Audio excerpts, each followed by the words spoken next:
Bom dia, meus irmãos, da parte de Deus, nosso Pai, e do nosso Senhor Jesus Cristo. Amém? Queridos, vamos abrir a palavra do Senhor nesse mesmo espírito de adoração, de louvor a Deus, no livro de Mateus, o Evangelho que escreveu Mateus, capítulo 5, nós leremos apenas porque, como os irmãos perceberam na projeção, se trata de uma segunda parte de um sermão que já tivemos, e você é bom tomar nota, caso queira visitar em outro momento, no dia 19/1, intitulado As Bem-aventuranças, parte 1. E hoje nós, com a graça do Senhor Deus, contando com ela, nós falaremos sobre as Bem-aventuranças, parte 2. E por isso, meus irmãos, nós leremos apenas dos versos 6 em diante.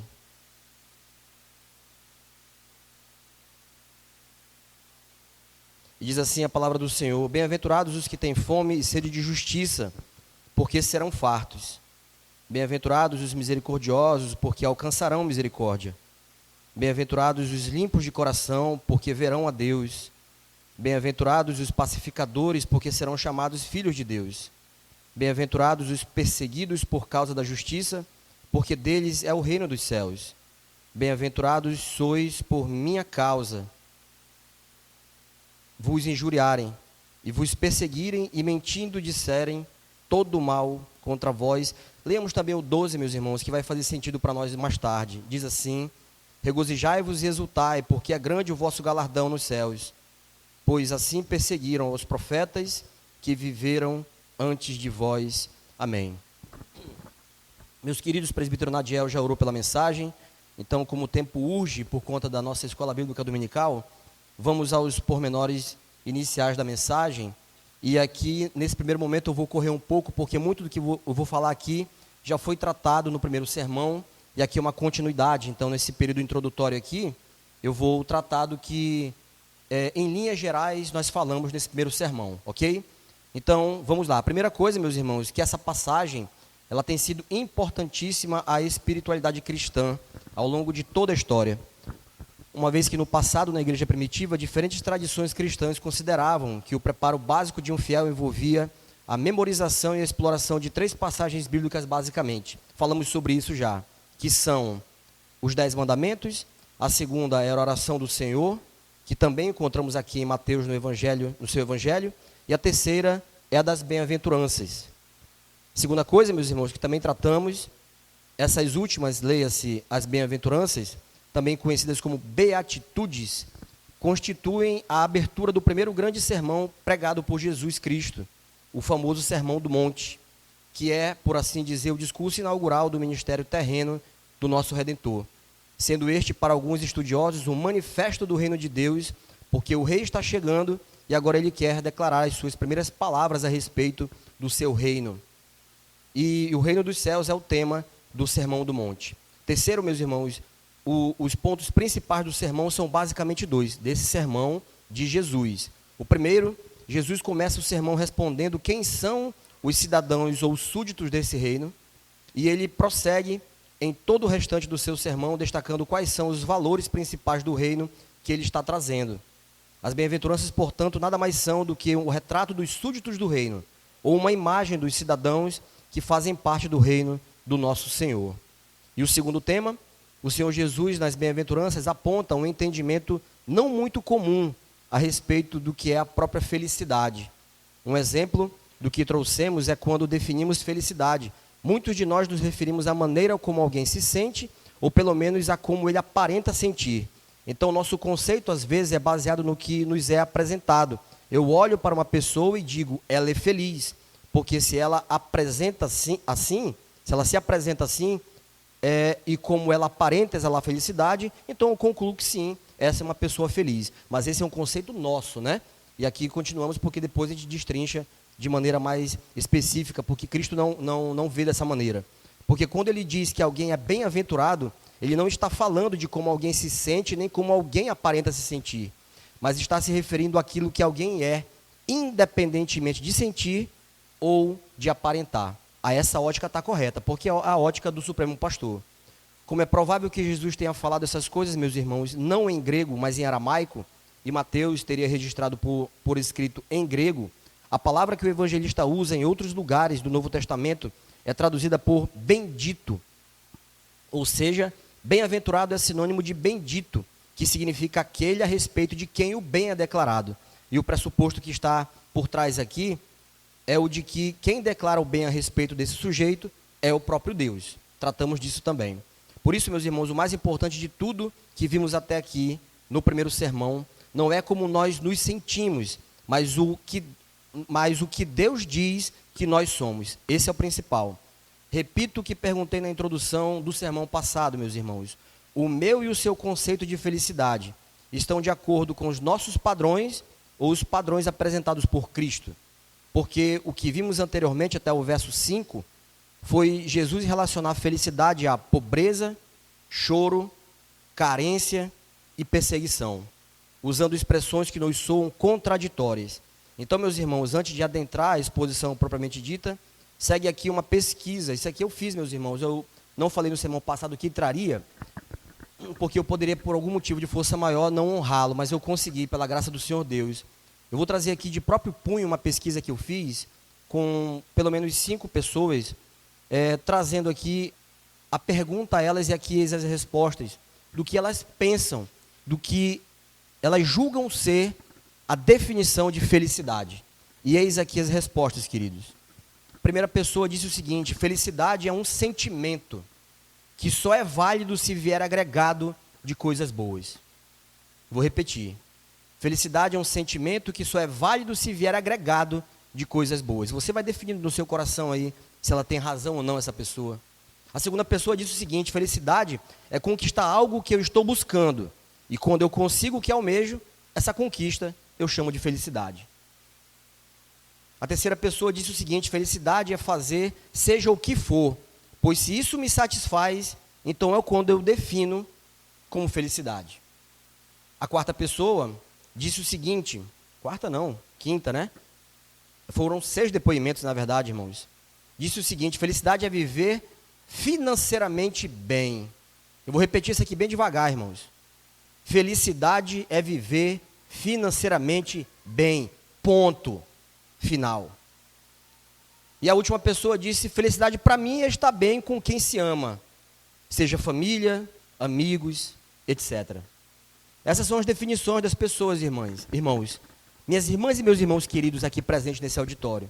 Mas deixa eu dizer uma coisa para você, queridos, de entrada já, fazendo um breve resumo de tudo aquilo que falamos no primeiro sermão. Isso é um pálido e extremamente, atroz, uma maneira atroz de pensar o que é felicidade errada. Queridos, essas coisas aqui citadas por essas pessoas, e talvez o que tem até no nosso coração, batendo na trave de algumas definições dessas pessoas que responderam à pesquisa, ela faz com que nós entendamos no nosso coração que a felicidade ela está baseada no aqui e agora, e não nas coisas que são do alto, não das coisas que são eternas. Mesmo tendo a sua licitude, isso podemos dizer, porque eu querer alguma dessas coisas que foram citadas aqui, é do jogo, faz parte, é lícito até, mas quando elas têm um fim em si mesmo, aí que está o problema, irmãos, porque eu esqueço das coisas que são eternas, em detrimento daquelas coisas que são do aqui e agora. Então, meus irmãos, adentrando aqui a nossa exposição, lembremos que no verso 1, quando Jesus se assentou, refere-se à posição de um professor, ou mestre da época. No verso 1 diz isso, né? Na cultura judaica, professores e mestres geralmente se assentavam para ensinar, enquanto os discípulos se sentavam ao redor deles. Esse ato simbolizava autoridade, sabedoria e respeito. Ou seja, como diz o reverendo Marcos Freitas, que eu citei também na mensagem passada, sendo Jesus o mestre, a sala de aula, a lição e o modelo, o que iria ocorrer ali então a partir do verso 2, seria um verdadeiro intensivão de sabedoria pelo Supremo Pastor.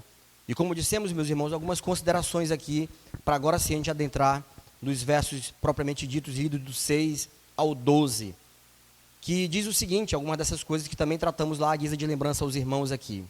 Na estrutura das bem-aventuranças, irmãos, com exceção da última, nós vamos perceber que Jesus irá sempre declarar algo a respeito do cidadão do reino, apontando uma característica dele, e explicará por que ter essa característica o conduz à bem-aventurança.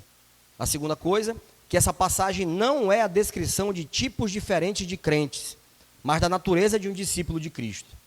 A terceira coisa, dita também na outra mensagem, ela não apresenta um catálogo, uma lista de escolha, ou seja, em algum nível, meus irmãos, todos esses traços devem estar presentes em nossa vida, uma vez que eu digo que sigo e sirvo ao Senhor.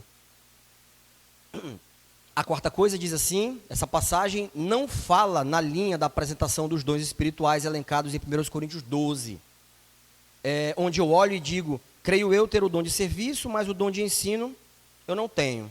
Ou então, com certeza, eu tenho um dom de misericórdia, mas o de governo, não mesmo. Não é nessa perspectiva, irmãos. A última coisa que eu quero dizer aqui, antes de adentrar o texto, é essa. Essa passagem é mais parecida com Gálatas 5, onde o apóstolo Paulo apresenta o fruto do Espírito, reforçando que, se eu sou de Cristo, essas coisas são inerentes e não são negociáveis. E aqueles que o seguem terão substancialmente o mesmo caráter. Tudo que eu li agora nessa parte final, irmãos, estão relacionadas à nossa aplicação do primeiro sermão, ok? Sigamos então, queridos, aqui no que vamos tratar com a misericórdia do Senhor e sua graça, dos versos 6 ao 11.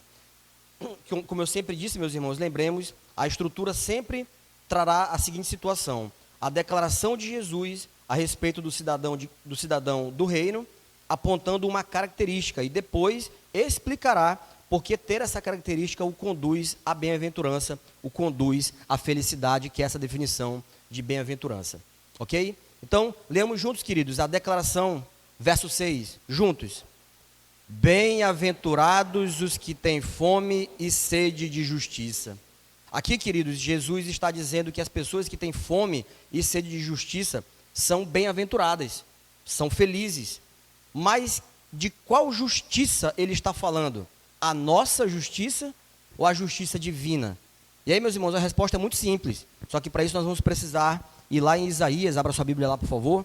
Isaías, no capítulo 64, e nós vamos ler apenas o verso 6 em sua parte A, que responde de que justiça ele está falando aqui. Isaías 64, verso 6, a parte A apenas. Eu vou ler, os irmãos acompanham. Aí nós vamos fazer uma avaliação se essa justiça citada aqui pelo Senhor Jesus é a nossa ou a divina. E diz assim, a parte A do verso 6, mas todos nós somos como imundo, e todas as nossas justiças como trapo da imundícia. Irmãos, pode voltar lá para Mateus, mas enquanto você volta, deixa eu dizer uma coisa para você. Ela é muito clara aqui, queridos, que essa justiça não é a nossa, por conta do que Isaías acabou de dizer. A nossa justiça, meus irmãos, seja ela qual for, e a melhor delas já está tocada pelo pecado, já foi tocada pelo pecado, já há um prejuízo nela. Principalmente porque muitas delas, sejamos honestos aqui, nos nossos atos de justiça, nós legislamos em causa própria. E o Senhor Deus sabe disso. E por isso que ele trata da justiça divina do proceder. Então, bem-aventurados são aqueles que têm fome e sede de justiça. Mas essa justiça que elencamos aqui agora, a justiça divina. E por que são felizes? Porque serão fartos.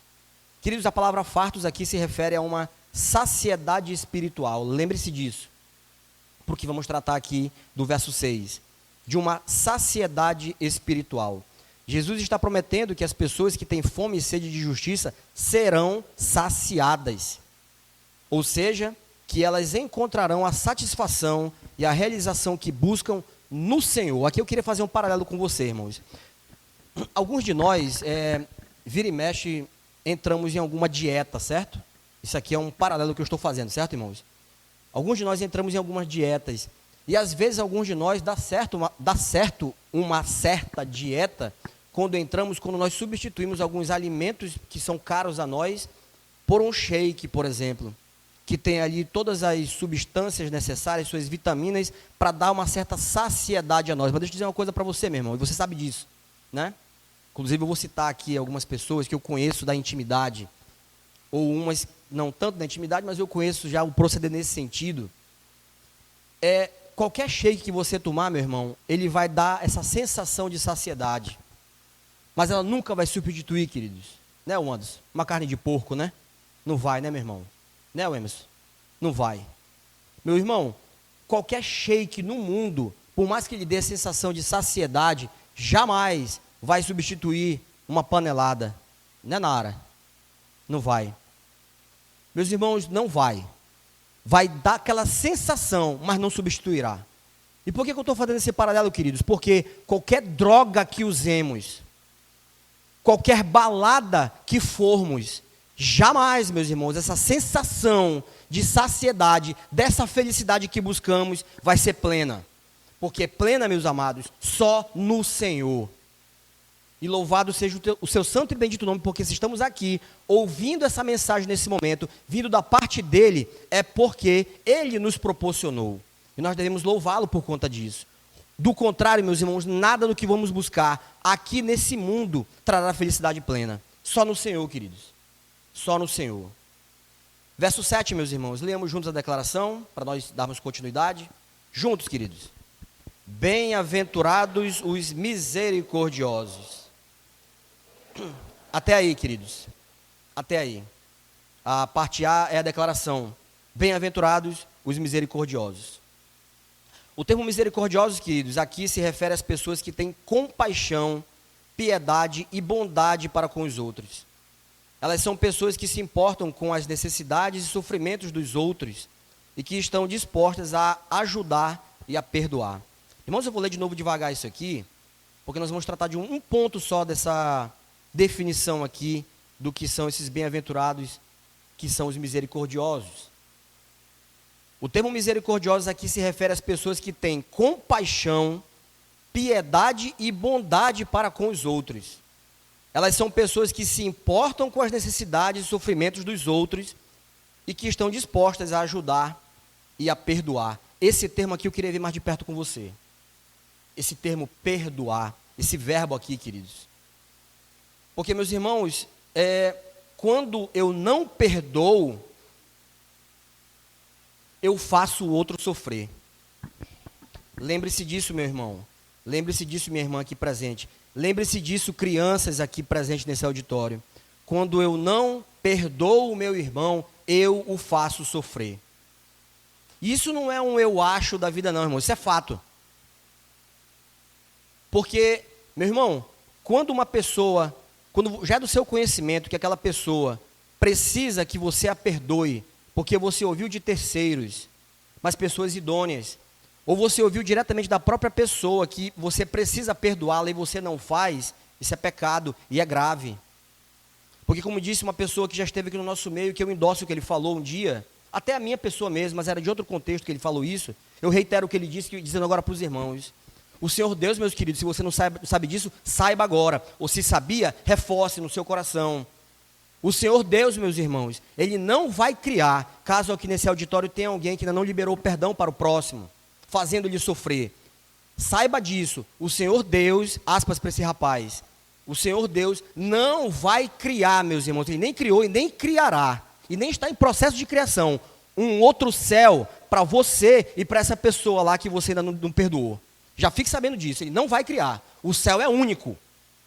O novo céu e nova terra é um só, meu irmão, que vai habitar você e essa pessoa que você não quer perdoar.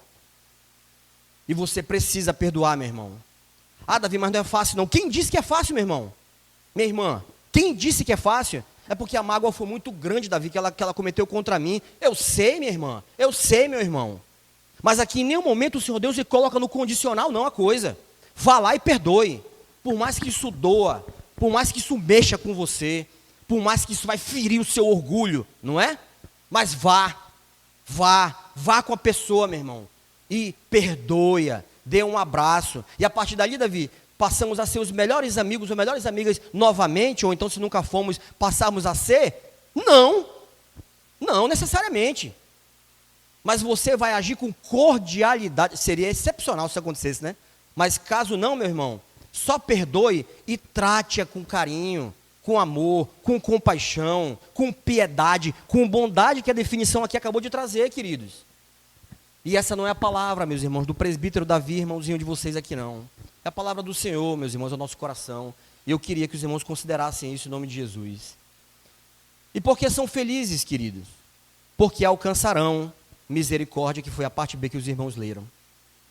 Essa é a promessa de Jesus, dizendo que essas pessoas alcançarão misericórdia, sendo ela no quesito temporal ou eterno, uma vez que foi o Deus misericordioso que promoveu a reconciliação por meio do pregador do sermão em questão, o Senhor Jesus Cristo. Sabe, meus irmãos, isso é fantástico, porque o Redentor está diante deles, falando, e com certeza, meus irmãos, isso aqui eu digo com certeza, o coração deles ardia ao ouvir o mestre falar, porque não era qualquer pessoa falando. E como assim, Davi? Ardia o coração? Na mesma linha, você não precisa abrir, só anotar para confirmar em casa, nos mesmos padrões de Lucas 24:32. Quando Jesus ressuscitou, os irmãos conhecem a história, estavam na caminhada e Jesus falava, ardia-lhes os corações, irmãos, mesmo que ele não entendesse quem era aquele homem que estava do lado deles ali. Depois você lê em casa com calma, você vai entender. Verso 8, meus irmãos, leamos a declaração, é até a parte A, tá, queridos? Vamos lá? Bem-aventurados os limpos de coração. Essa expressão se refere a pessoas que têm um coração puro e sincero diante de Deus, irmãos. Demonstram humildade e reconhecem as suas limitações, não exalando soberba. Aqui é o tom, irmãos. Aqui é o tom. Quando eu sei que não estou exacerbando soberba ou altivez, exalando soberba e altivez, quando eu reconheço a minha limitação e total dependência do Senhor. Aí sim, quando você fizer esse levantamento de avaliação no seu coração, que você está agindo assim, então você é um limpo de coração.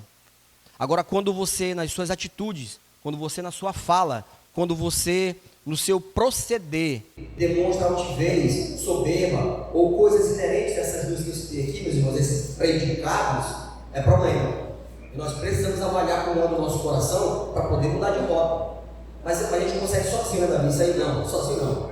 Você consegue mediante a palavra do Senhor, estudando, orando, vindo à comunidade dos santos para aprender de tudo que tratamos aqui, em EBD, em cultos, em estudos bíblicos, em participação nas sociedades internas, seja lá que programação for. É assim que conseguimos, meus irmãos. Sozinhos não. E precisamos, evidentemente, uns dos outros para nos exortarmos mutuamente. E por que eles são felizes? Porque verão a Deus. Jesus sinaliza, meus irmãos, que as pessoas que têm o coração da forma apresentada na declaração verão a Deus. E aqui ainda está importante, né, meus irmãos? Muito importante. Nós veremos a Deus pela eternidade. Que bênção, Deus! Pela eternidade. E eu digo isso aos irmãos porque quem vê o Filho, pode repetir, pode completar, vê o Pai. Amém. Igreja, lê a Bíblia. Amém. E assim como os meus filhos, na eternidade, nós veremos a Deus porque nós teremos um Filho, se nós confessarmos Ele como nosso Senhor e Salvador. Verso 9, irmãos, a declaração: bem-aventurados os pacificadores. Pessoas assim, meus irmãos, trabalham para promover a paz e a harmonia entre as partes, nos mesmos moldes que tratamos no verso 5, no primeiro sermão, que você pode visitar lá, como eu disse, data do dia 19 de 1, meus irmãos, as bem-aventuranças parte 1, tá bom? No sermão passado. São pessoas que buscam resolver conflitos de maneira justa e pacífica. E aqui é interessante, que é o importante principal aqui, refletindo o caráter de Cristo. Vou repetir.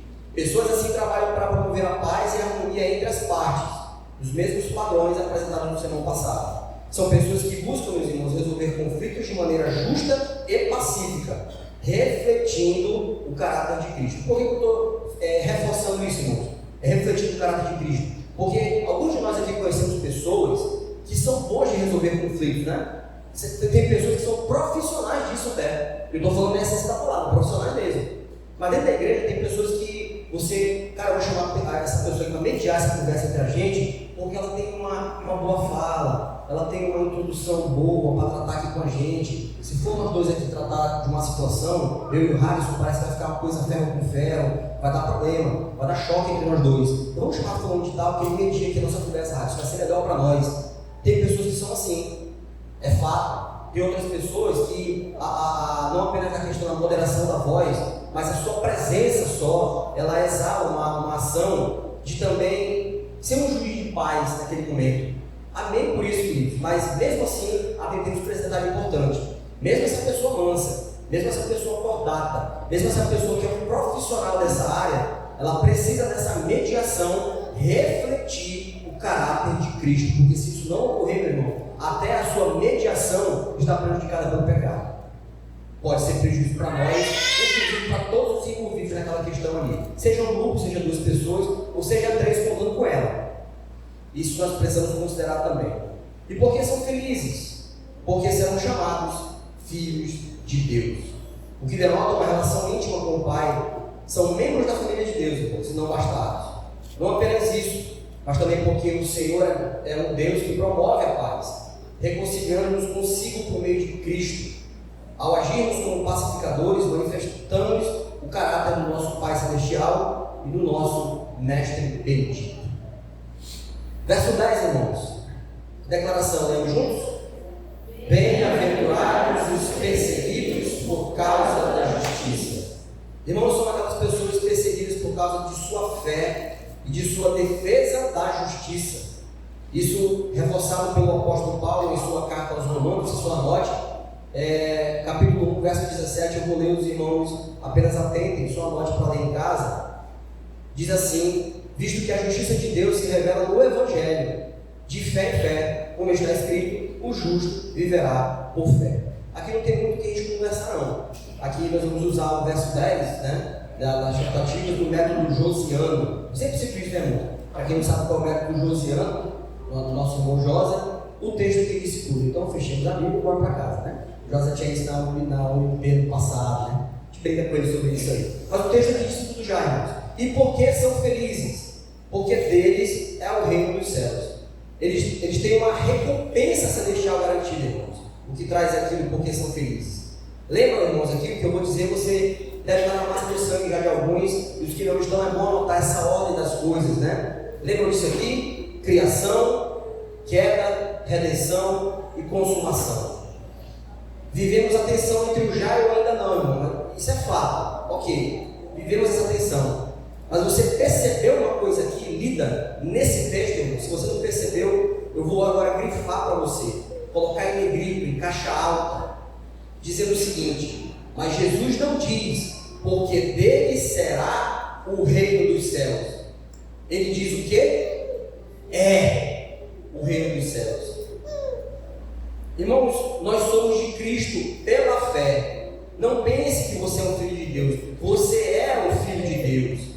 Consequentemente, irmãos, isso é só uma graça de Deus para a gente poder verbalizar isso que eu vou dizer agora, né?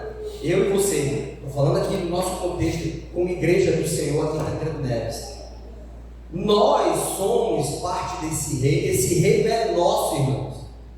Desde quando? Desde quando nós aceitamos o Senhor Jesus como o Senhor e Salvador de nossas vidas. E se isso ocorreu, nós tomamos parte desse reino. Esse reino é nosso.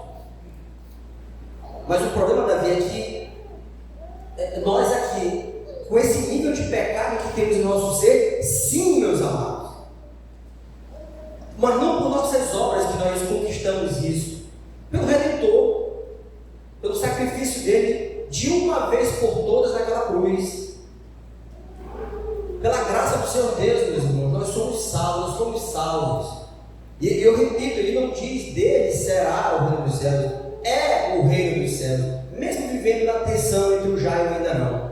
O reino é nosso, irmãos, mas não por nossas conquistas próprias, né? Mas pelo braço forte do nosso Redentor, a saber, o Senhor Jesus Cristo. Verso 11, irmãos, declaração, vamos ler juntos?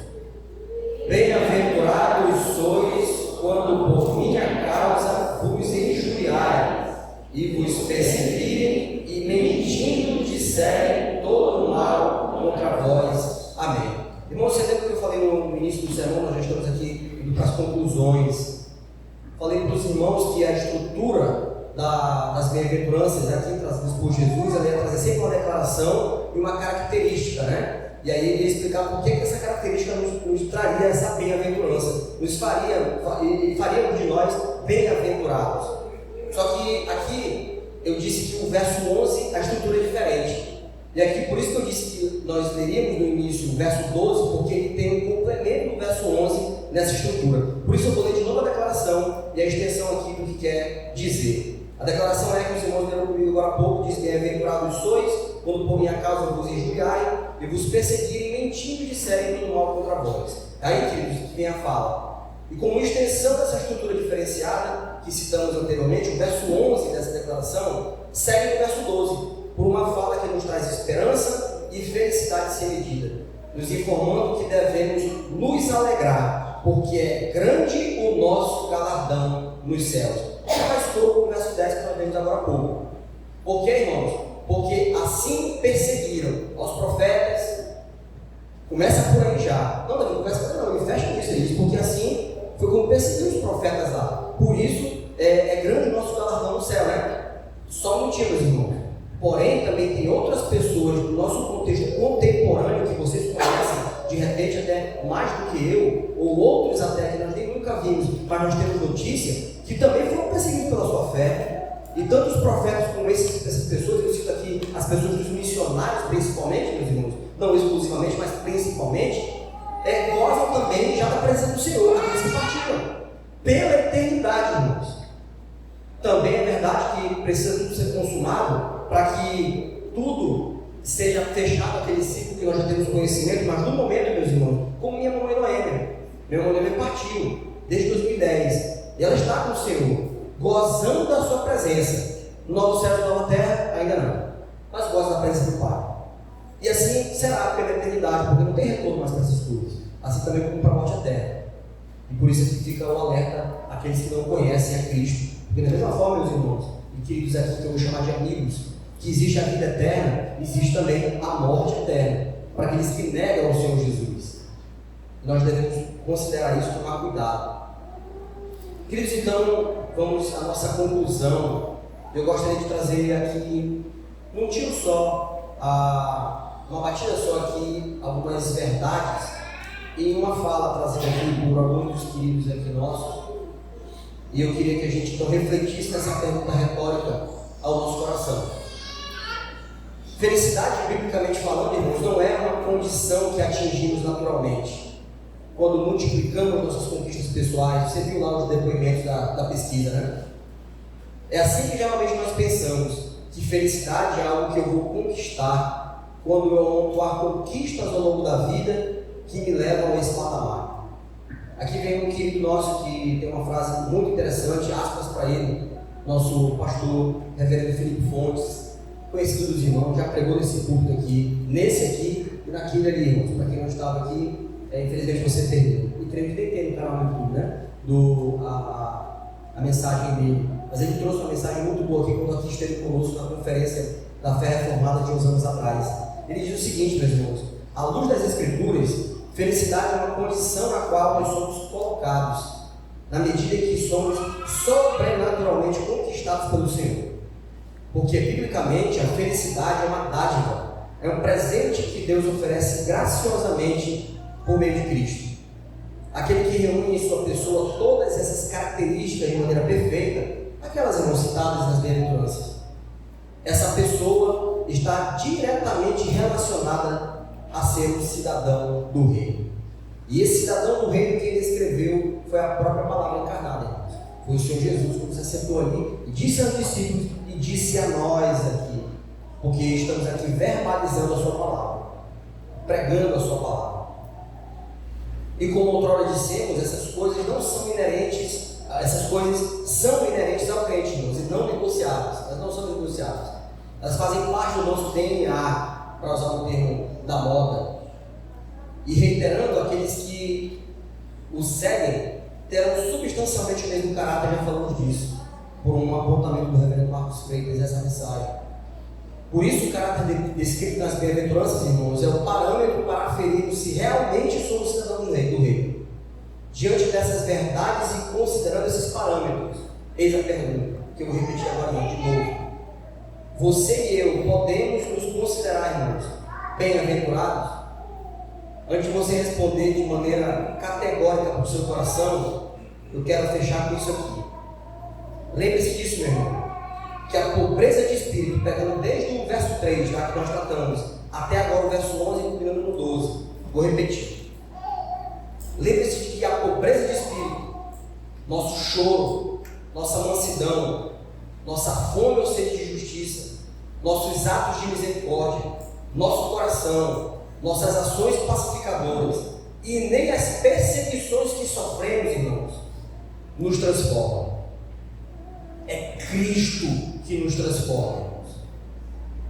E as bem-aventuranças são o resultado e a evidência dessa transformação em nossa vida. Por isso eu concluo perguntando mais uma vez: eu e você, diante dessas verdades e considerando esses parâmetros, eu e você, meus irmãos, nós podemos nos considerar bem-aventurados?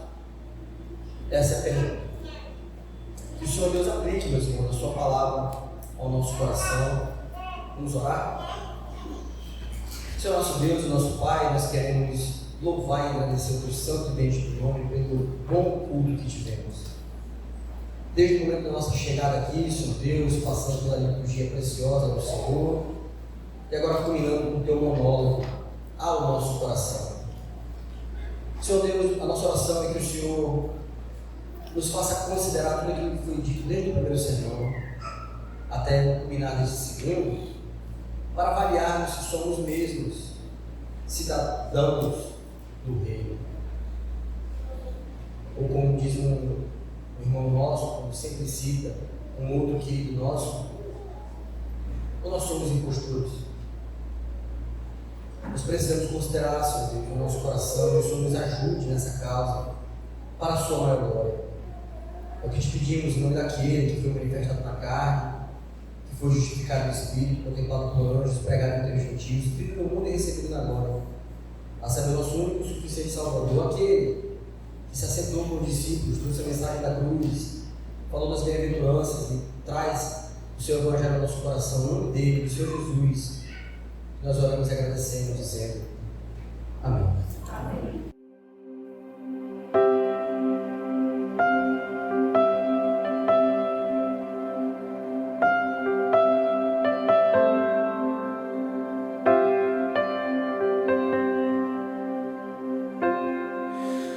Tu és bem-vindo aqui.